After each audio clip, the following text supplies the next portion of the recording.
sebenarnya NDP ini menjadi acuan gerak, menjadi karakteristik kader HMI. Jadi sebenarnya dipertanyakan ketika ada kader terus sesuai jeng NDP riweuh itunya. Salah satu contoh misalnya di NDP itu ada yang disebut dengan dasar-dasar kepercayaan. Dasar-dasar kepercayaan itu bahwa pada hakikatnya manusia butuh bentuk kepercayaan. Nah, kepercayaan dalam tafsiran NDP bab pertama itu berarti agama. Tapi sebenarnya kepercayaan itu bisa ditafsirkan lagi dengan hal-hal yang lain. Salah satunya misalnya dengan bahwa manusia itu butuh bentuk kepercayaan terhadap dari yang lain. Artinya manusia itu makhluk yang percaya. Karena tidak mungkin kumpul kieu lamun eueuh rasa percaya. Tapi kadang manusia itu menyia-nyiakan kepercayaan yang sudah orang lain berikan. Apalagi misalnya menyia-nyiakan kepercayaan yang sudah Allah berikan. Bahas tentang pangeran, ayat Allah teh lamun aya kumaha, lamun eueuh kumaha. Tungtungna jadi kos pura-pura ateis padahal lain ateis. Bedakeun ateis jeung pura-pura ateis.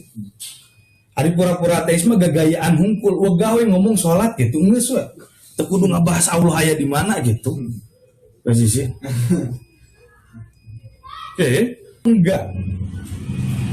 NDP itu wajib dipelajari oleh setiap kader supaya naon? Supaya jadi karakteristik.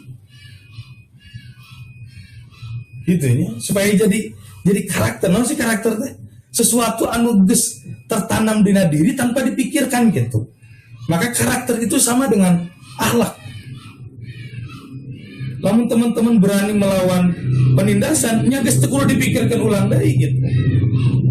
Nya geus muncul wani dina dirina gitu. Teman-teman mempertahankan idealisme, nilai-nilai kebenaran yang geus teu bisa didalapan genepkeun. Teu ujug-ujug didalapan genepkeun.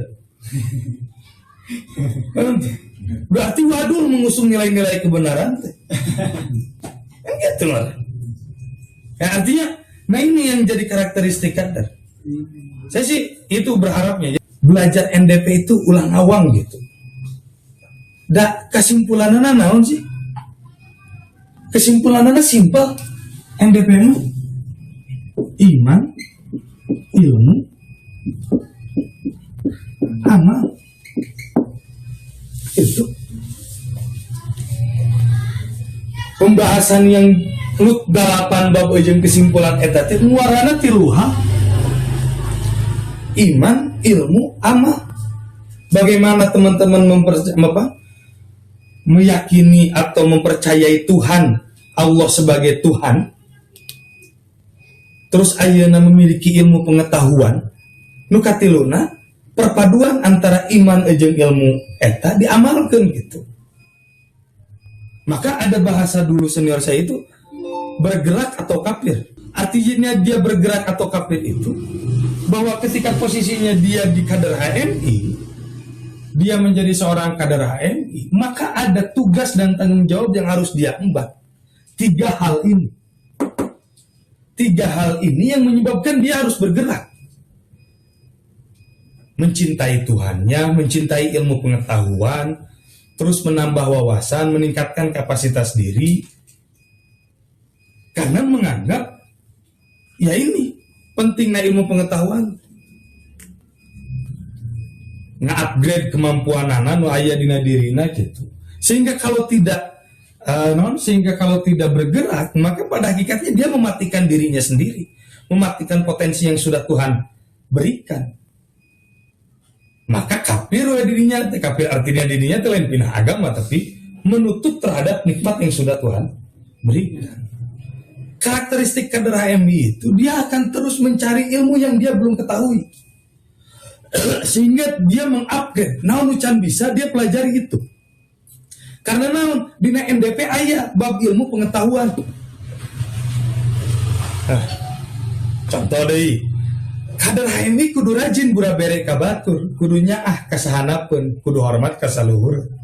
Karena di jero NDP-na aya keadilan sosial jeung keadilan ekonomi. Kan gitu posisi. Kader HMI kudu bisa narimakeun takdir. Kudu bisa dia belajar menerima ketentuan dari Tuhan. Apapun yang sudah Tuhan berikan, ya dia nikmati itu. Tapi di sisi lain, kader HMI pun diberikan kebebasan untuk bergerak. Disebutnya kemerdekaan manusia. Sok lakukan ikhtiar ngaranna. Tapi ingat, aya keharusan universal. Aya takdir nu kudu dipahami di dinya. Tidak sesuai kahayang urang, sesuai jeung kahayang. Aya faktor X anu nentukeun di dinya. Ketika teu hasilna tarimakeun eta. Ya belajar narima takdir. Ulah arah. Kan gitu. Gitunya.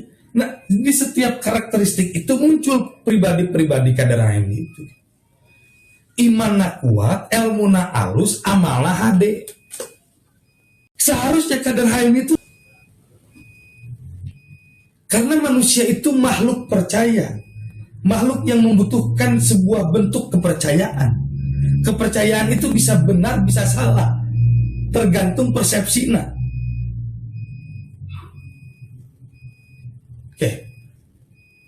Karena butuh bentuk kepercayaan eta, sehingga tidak sedikit orang yang memberikan kepercayaannya di tempat yang salah. Kayaknya artinya manusia itu makhluk percaya. Nah, percaya ini dia bisa memunculkan dua. Percaya yang benar, percaya yang salah.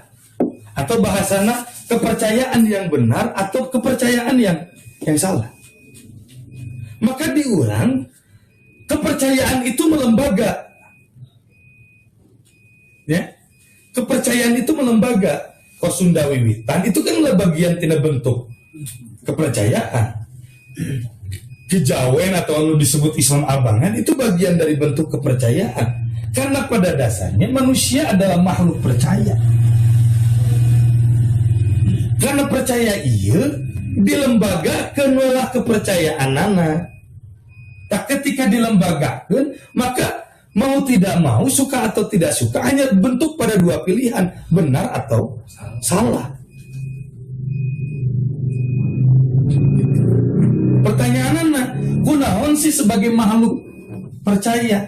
Karena pada hakikatnya kepercayaan adalah nilai.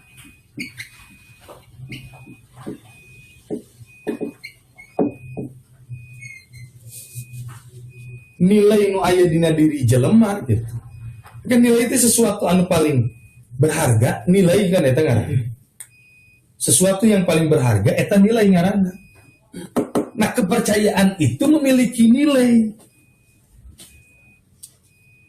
Sehingga sebagian orang melembagakan kepercayaan itu. Ketika sudah dilembagakan, maka mau tidak mau, suka atau tidak suka, hanya ada dua pilihan, benar atau salah. Kusabab orang mempercayakan kepercayaan orang tekanu maha benar. Ya sudah, berarti tidak usah ada rasa ketakutan lagi, tidak usah ada rasa keraguan lagi, tidak usah ada kebimbangan lagi. Da orang percaya kanu benar. Kecuali percaya kanu salah, beda urusan. Nah, kunaon make atuh posisinya jelema teh aya nu nyembah percaya karena batu, percaya karena tetangkalan, ya berarti dia memberikan kepercayaannya di tempat yang salah. Kan secara logika bisa dijawab ya. Saya kasih analogi lagi. Karena ketika kepercayaan ini disimpan di yang benar atau diletakkan di sesuatu yang benar, maka nalar ini akan hidup. Nalarnya hidup. Tapi lamun kepercayaan ia ditempatkan di tempat yang salah, nyata melakukan perbuatan syirik, maka nalarnya mati. Saya contoh deh, ayah jelema telaku kawewe. Oke, disusuk we.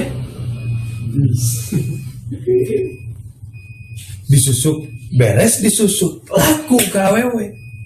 Da PDT yang munculna, da urang geus disusuk. Oke. Cek pikiran manehanana, urang bisa kieu teh ku sabab disusuk. Bagi orang yang nalarnya hidup, itu bukan itu.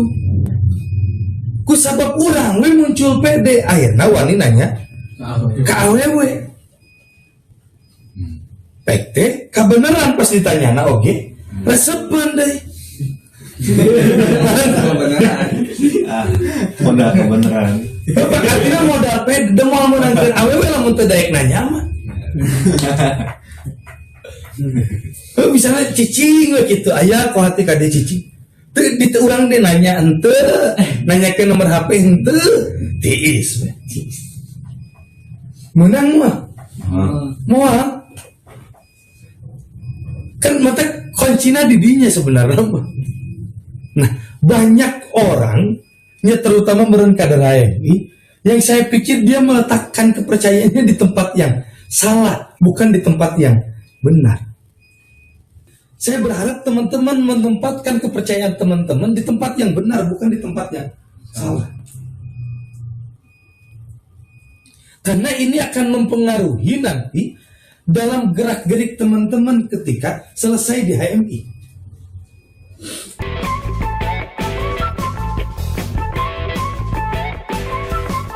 Untuk Anda Yunda HMI se-Indonesia, jangan lupa like, komen, dan subscribe, dan jangan lupa aktifkan notifikasi loncengnya.